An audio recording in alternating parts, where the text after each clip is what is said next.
Hello gamers, mappers, and players. In this video I'll be showcasing to you how to install, use, and abuse my new application called the BananaPredictor. And yeah, I'll just showcase all of that to you as well as demonstrate some examples plus what other commands you can utilize for your mapping needs. So first things first, we're going to need to install a Linux environment. This is mainly because when it comes to this application, Linux is very easy when it comes to some of the commands, mainly Bash, that allows you to make things easier.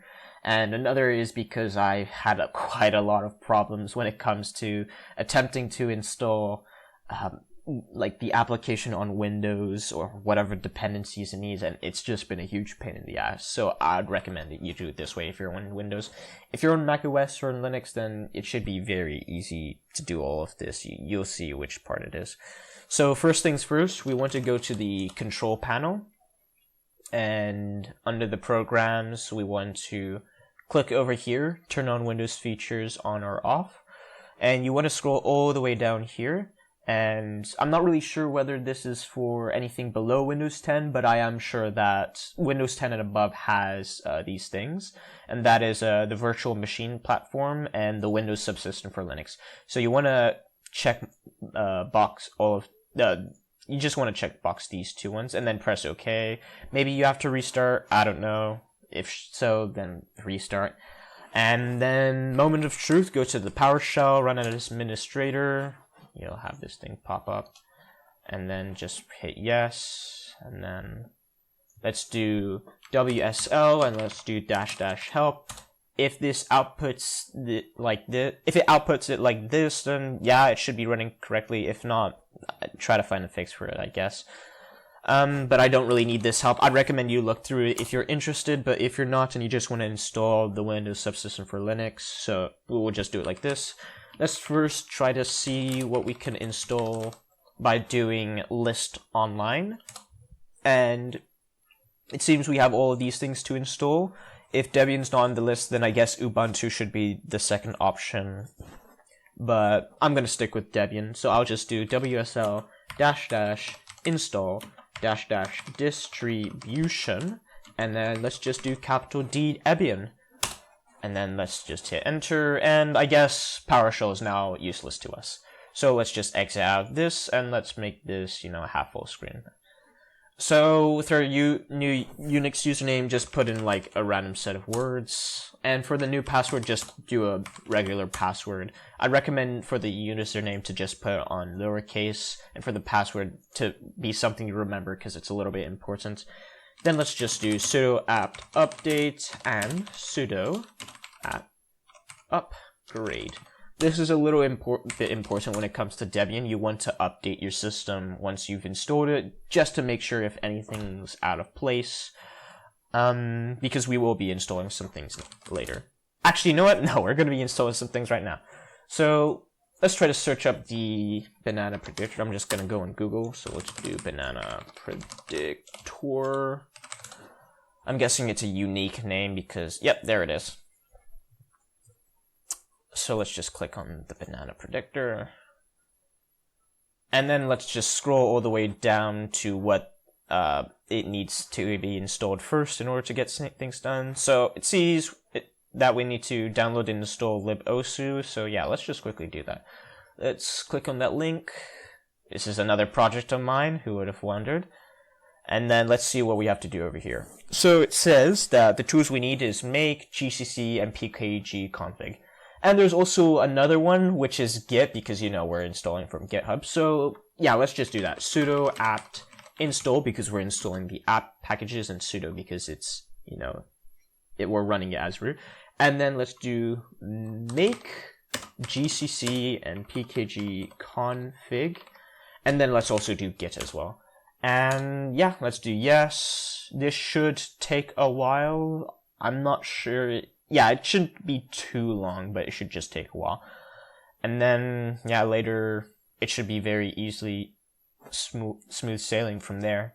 We need all of these packages because GCC is what compiles the language into the computer machine.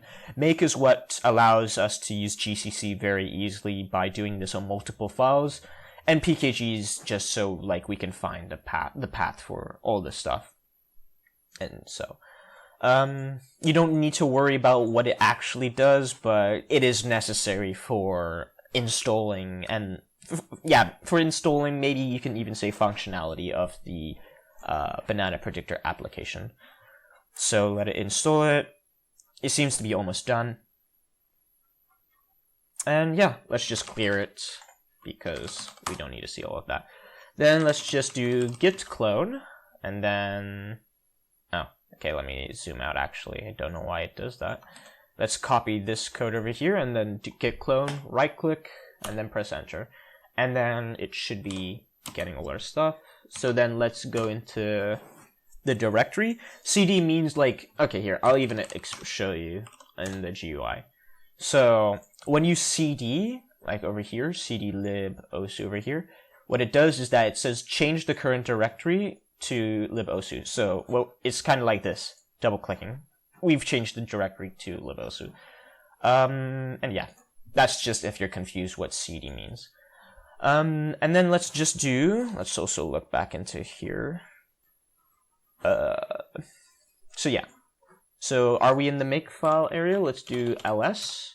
And it seems, yeah, we're in the makefile area. So then let's do make, as it tells us. And it's compiling our project. Then let's do sudo make install, and then it has installed the library. Great. Now the BananaPredictor will look into the library and actually get shit moving. So let's just go back a directory and let's ignore this. And then, yeah, same thing, make gcc php config. Yeah, we've already installed that. So let's just clone it. So now let's make a new directory. And let's do git clone, right click, and then let's enter. When it comes to pasting things on the command line, do right click, don't do Control V, that's not going to work. And then let's go into the BananaPredictor. Okay, let's clear this out again. And then it says, yeah, do make, so let's do make, and then let's do sudo make install, and congratulations, you have the application installed to your system. Now you can use and do whatever the hell you want with it. So yeah, we don't need this anymore. Yeah, let's clear this out. So yeah, let's actually start doing some stuff. So let's get my explore.exe out. So my osu file is all the way, let's flip this around, over here. So you can see that it's osu songs and empty. So yeah, let's just quickly do that over here. So when it comes to that, you want to do /mount, and then the rest is easy sailing from there. So /mount is basically where we just go to the other system files. So then we do then we do osu, songs, and empty. If it's with you guys, if I'm correct, it's /mount, and then it's what else? Users, and then your name, and then app data, and then it's local, if I'm correct, and then it's osu, that, songs, and then, you know, blah, blah, blah, blah, blah. Who cares? But now we're here. So first things first, one thing that I would recommend you do, because I do this for almost every project nowadays, well, you don't have to do it. You can kind of just ignore this step, but you can do git init, and basically, okay, no, let's do sudo git init. So basically, we can use git to save our project, and then in case something goes wrong, then we could just go back to it. So let's just save everything over here by doing git add dot. If you want to know more about how git works, you know, you can always search up a tutorial about it. Oh, of course. I don't know why Git always wants me to do this. It's very annoying, but I also understand why they want me to do it, which is not annoying. And then let's just do email. Let's do email at email.com.uk.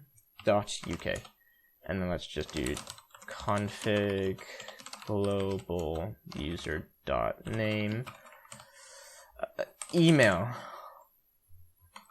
Yeah, I'll just call myself email. Okay. Now can we do it? Hey, let's go. So now everything's saved. I don't have to be worried about if something changes and then I want to revert it or not. I like doing it this way. You don't have to do it this way if you don't like it or if you don't know how to use Git. But if you do, then why haven't you used Git yet? So yeah, let's finally start out with the BananaPredictor, the thing that we've been all asking for. So the BananaPredictor actually is BNPRDCTR, predictor. Maybe I should change it one day or not, but let's see if it's actually working by doing a -h, or you can do --help like we did before. So let's just do that. And we can see these are all the arguments that we can utilize for the BananaPredictor. So let's do the BananaPredictor. One important thing we need, or more like two important things we need, is that we need at least the BananaPredictor command to find the beatmap that it's going to be targeting. And the reason why is because the BananaPredictor is going to be looking at some useful things such as the timing points, the slider multiplier and the slider tick rate. I guess the mode as well. I'm not really sure if it does look into the mode, but yeah, these two things most important when it comes to the BananaPredictor. So yeah, let's just ignore that. So we'll do --beatmap, beatmap, and then we'll target this file over here because that's the current directory we're going to be doing stuff at. And then we'll also, let's just do a quick thing. So I'm going to do something like, I'll just quickly copy paste this code that I'll show. Oh, shit.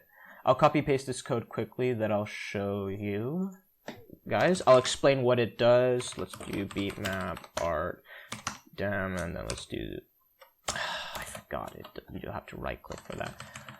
And then let's just do like 4, I guess, because why not? So as you can see, with all of this down here, it just immediately outputs all of the juice streams and the banana showers and all of that stuff. And this is where the bash scripting comes in. So instead, I'll even have this open for you guys if you want to see correctly what's going on. This will silently update. So this is where bash really makes like the most sense to use. So then we can use a double arrow. And what this double arrow means is that we want to append all of this output into a file. So we'll just do double arrow and then we'll just target the file again. So we'll update it and put it over here again. So if we output like this again, now we don't see an output. But if we go over here, we can see now Bash is or Linux has outputted all of the data over to our file. And that's pretty neat.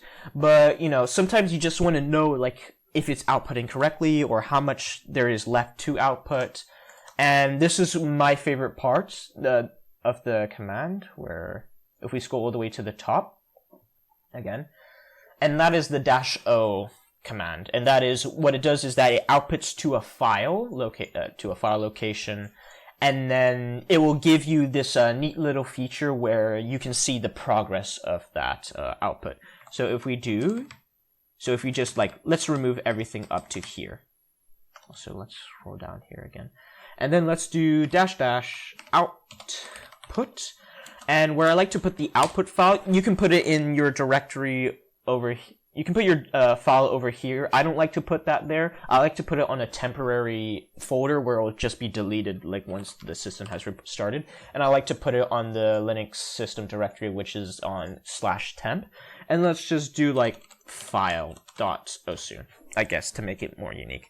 And then if we hit enter, then you can see we get this little progress bar. And hey, that's pretty cool, but wait a minute. Now there's nothing outputted because we put it in another file. But then we can just quickly do, and then let's read that file. And then let's output what we read to that file, instead of in our terminal, in the normal file. Yay!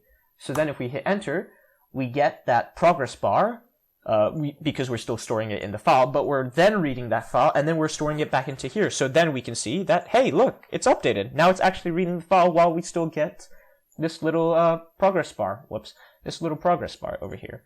That's pretty neat. And I like to do it this way. Maybe one day I'll fix this by outputting like the entire beatmap file over here. But one issue I've come across time and time again, which has just annoyed the living shit out of me, is that the OSU file just seems to say like what is this? I can't read this, and then it just breaks. So maybe that'll be fixed in the future, I guess. But for the time being, I like doing it this way, and I would recommend that you do it this way as well. So let's clear that again. Let's do this -h. So let's finally actually start doing the things. All we've done is just recorded where the data will go and all that stuff. I'll also delete all of this. And then I'll just make like a huge space over here so we don't have to, so we can then focus on our own commands.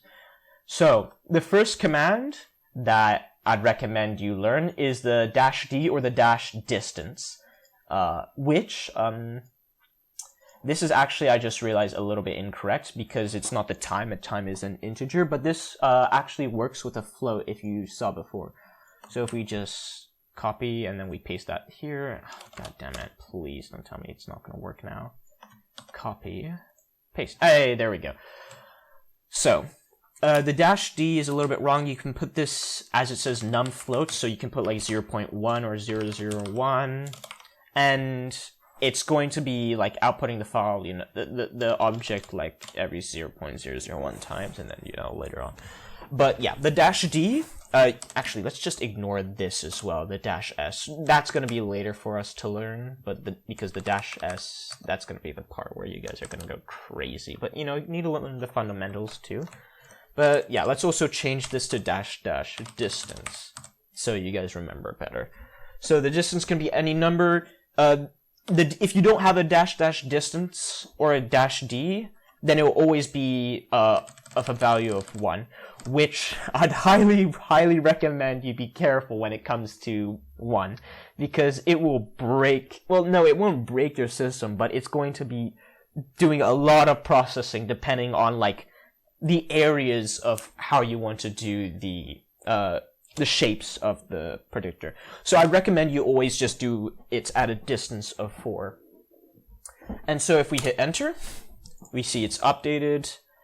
Let's go to OSU, let's refresh this, and you can see, yeah, it's on an output of the sliders. But yeah, let's just quickly delete this, because let me show you what happens if you're like at a distance of 4, because every 4 milliseconds, I guess, it'll be, you know, outputting a new thing. Let's do it again. And yeah, oh my god, that's a lot of stuff. So yeah, it's like, there's so much that it's just completely black. And you can even see in the top left over here, there's like 720 spinners, which is yikes. So yeah, that's basically what the distance does. It only affects the spinners, but you can also say it also affects the juice stream, which, let's move on to the juice stream. Let me just put this down here so we can just get access to that. So the juice stream, let's press up. Let's get rid of all of this stuff. Oh god, where is my cursor? There it is. Let's get rid of all of this, and let's talk about the juice stream. Okay, so let me just quickly put this little thing over here and paste. And then let's ignore this part over here. Go away. So you can have it as a -j, or you can see above, you can have a juice point.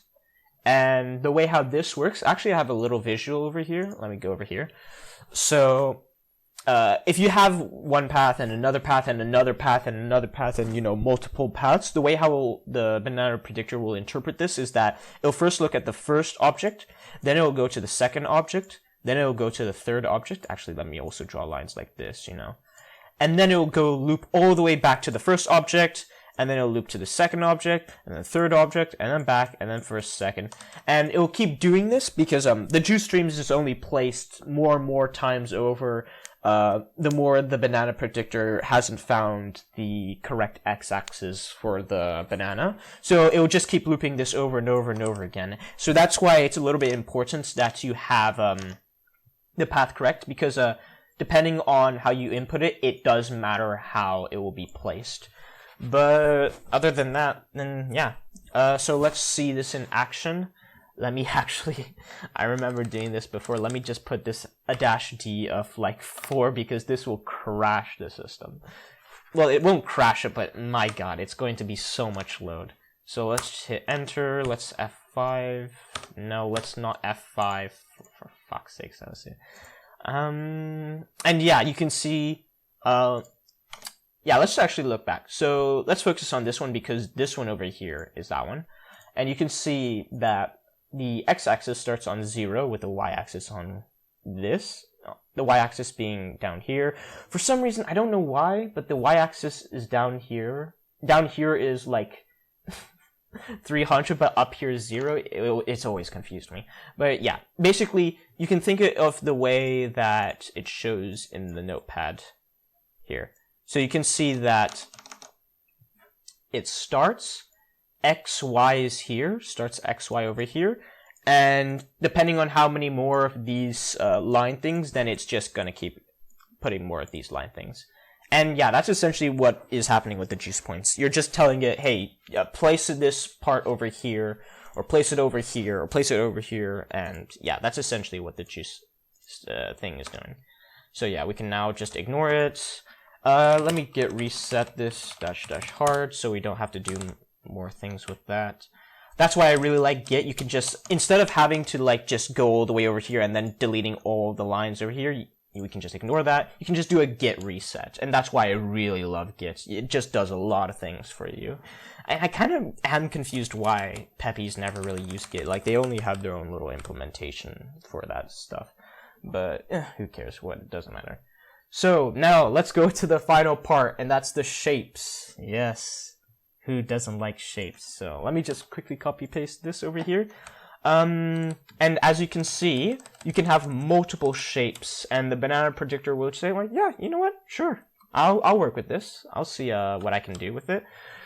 And yeah, this is where I also have to say that the banana predictor kind of sucks as well. Well, no, it's not that the banana predictor sucks. It's more like my implementation is not very correct at the moment. But yeah, so let's focus on this. You can also have it like before. Instead of a -s, you can do -shapes, as you can see it over here. And one thing to see differently between the shapes and the juice streams is that the juice streams is placing the objects based off of the beatmap's x and y axis, but the shapes, they don't have an x and y. They only have an x and time, as you can see over here. So basically, if I place one object here on the y-axis and the one object here on the y-axis, it doesn't matter that this is y whatever and this is y whatever. It matters that the time is different, because it treats the time as a y-axis. So you need to be focused when it comes to this. You need to focus down here. And yeah, just have to do a lot of focusing. Oh yeah, no.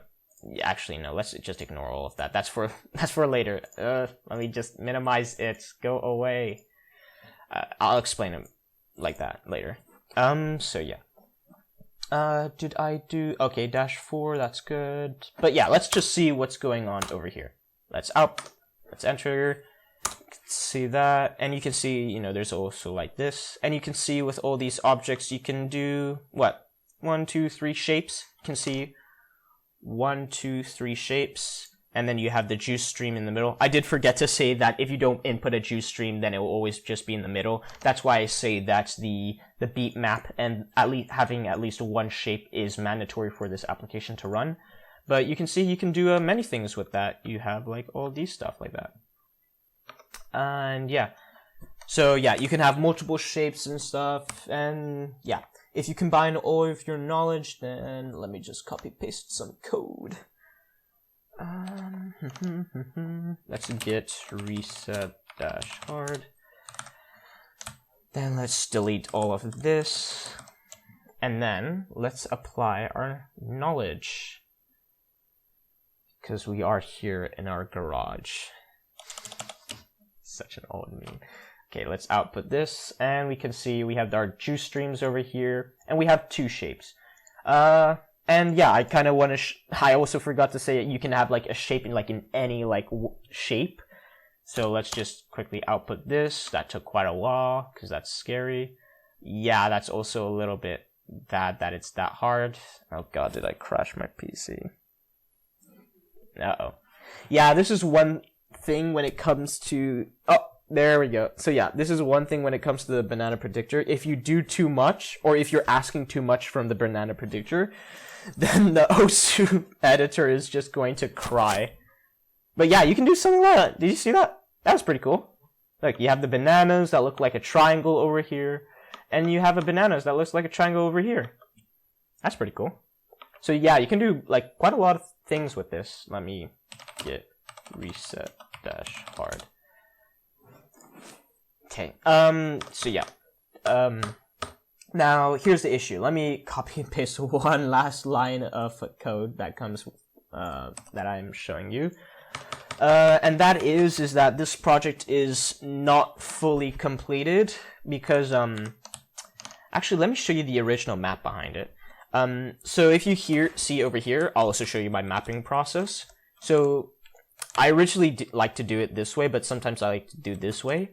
You want to focus that, I like to treat the y-axis of the OSU editor as if it was the time. But yeah, so these are every single points that I did over here. And you'd hypothetically think that, oh wait, yeah, I forgot to copy paste the code actually. So while I do have it over here, let's also clear it. I feel like it's too messy right now. So yeah, so this thing that I am about to paste now, damn it, it didn't copy. Windows Y. There, okay. So over here, yeah, you can ignore, to be honest, you don't have to really see this part, but this part, this is a pretty complicated like shape when it comes to the OSU predictor. I think I found out the reason, like the bug as to why this doesn't work, but I'm not too sure. Because something like this, like you can follow along to see like the points if they're in the correct place or such. Some reason this doesn't work, and I'll actually did I reset it actually? Let me go back. Yeah, I reset it. So if we enter something like this, hypothetically you'd think that this would give a H, because what I wanted to do was to say like, you know, hello. No, but sadly, no, it's just a jumbled pile of mess. Like I said before, I think I might know why it's a jumbled pile of mess. But honestly, I'm a little bit too tired to be focusing on this project more, so I just want to release it at its current state. I do want to say not everything really works all the time with it, but hypothetically in the future will be fixed. I'd recommend to keep track of this YouTube video and maybe even my Twitter account if I do post an update like hey, we fixed it or some shit. But yeah, not everything works with this, so if something goes wrong and you don't know why, then you know, just either hit us up or check the code, you know, it's open source, or do whatever. And you can figure out a reason why. And that actually kind of segues to two other commands that were more built for testing purposes than they were built for a practical purpose. Or maybe they are built for a practical purpose, I don't know. But that is prefer circles and prefer objects. So if we do something like, actually, yeah, let's do prefer circles, because I think that's better. So the reason why prefer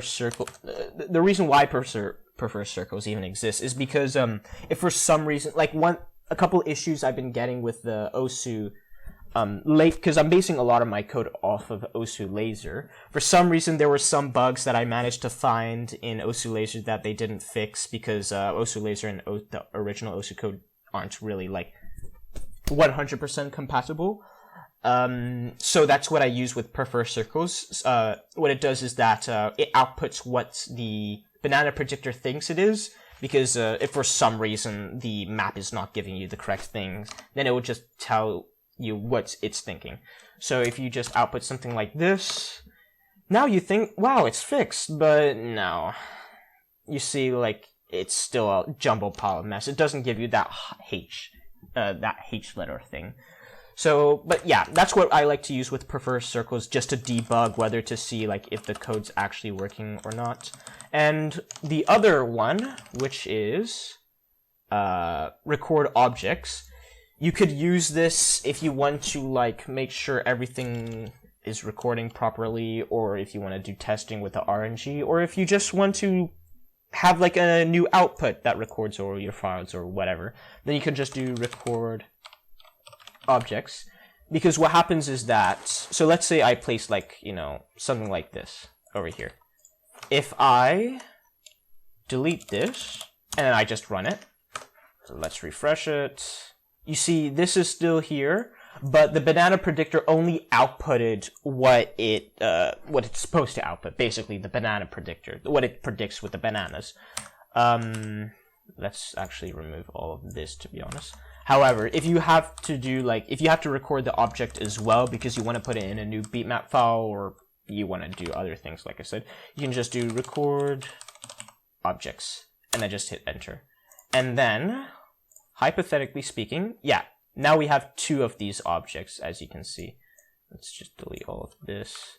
I don't know where this thing actually came from. What the hell? But yeah, let's ignore it. But yeah, now you have 2 of these objects because it's recording the first one, and then it's outputting the first one as well. So that's why this is pretty cool.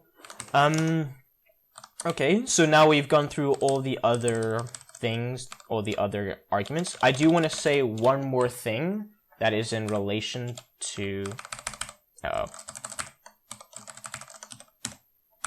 Whoops, that was weird. Why does Windows do that?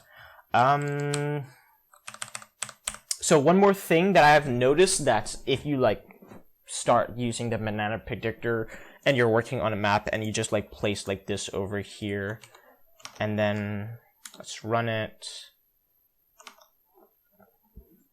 Wait, no, I just realized, I think this will work. Oh, no, yes, I know. So let's say we have 2 things over here. So let's say I have a slider over here, and I have a slider, so I have 2 sliders over here. So, well, what's the issue? What's going wrong? So the way how the OSU editor works is that, well, no, the predictor, what it does is that it appends all of the data to the end of the file. So if I just do something like this, and then let's go to the file, we can see this is our slider over here, and this is our slider over here. But hey, wait a minute, the time is over here, but this object over here has a time of this. Well, what's the issue then? Well, if we just check back and then we start running it, well, yeah, it's just gonna break. So, well, how do you fix it? And it's actually really simple. You just press Control S. And then, now if we run it, now it works correctly.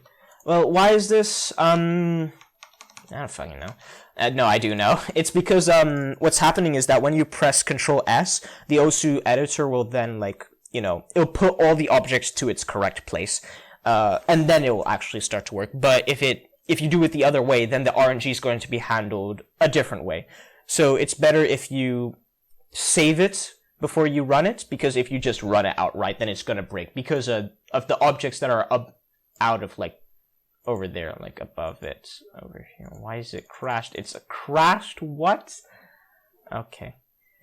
But yeah, so if you, let me just reset OSU. But yeah, if you have sliders that are above the time, then you want to save it just in case, because it might just break. And yeah, I think that is everything I need to say about the BananaPredictor. I can't really think of anything else to say. Oh yes, so another thing you need to make sure of, and that is like so here, actually, let me go back. Let's clear this. Can we actually find a more simple thing? Yeah, let's do this one. So let's just push this all the way out, and let's push this all the way out. So in the shapes of the banana predictor, you can see every single thing is a vector. So you put one vector here, you put one vector here, you will put one vector here, and one vector here. You know, essentially like that. But you need to not think in the lines of vector. You need to think in the lines of like how these vectors connect to each other. Because if you look at this image, you can see that these two vectors create a line to each other. These two vectors create a line for each other. And then these two vectors create a line for each other. And then this part is a little bit important, just so you don't forget. The last vector connects a line to the first vector, as you can see over here. Because this is the first one, this is the second, this is the third, and this is the fourth. And these two make a connection, these two make a connection, these two make a connection, and this, the last one and the first one makes a connection. So that's one thing you need to make sure. This image, it looks very messy to be honest, but this was actually one of the first images that I used as a reference. So you can see that this is the x-axis. I don't know why the x-axis is so huge. But you also want to focus on the y-axis, and you want to see that, so in the time over here, so let's just put that as n, it will be conflicting with, it will try to be testing every single possible line, and see if it makes an intersection with each of these lines. And if it's in the green area, then it will make the bananas in there, but if it's in the black area, then it won't. And that's essentially the logic of how it all works and such. And now that should be everything. You know what? Yeah, fuck the discard changes. But yeah, now that should be absolutely everything of how you can use the banana predictor, I guess. Let's just get reset. And yeah, I'm not really sure what to say else now. I guess, you know, go out, have fun. Abuse the application, you know, complain to me if anything's broken, and I can't hear you unless you complain very hard and loud, but yeah. Hopefully in the future all of these issues will be fixed. Hopefully there'll be a day where I never need to update it again, because, you know, everything's implemented and everything's working, and everyone that uses this application is satisfied. But yeah, I'm actually kind of excited to see what people are going to use with this application, so I can't wait to see what you guys do with it. Yeah, I guess that's all I have to say now. Have fun with the application. Goodbye.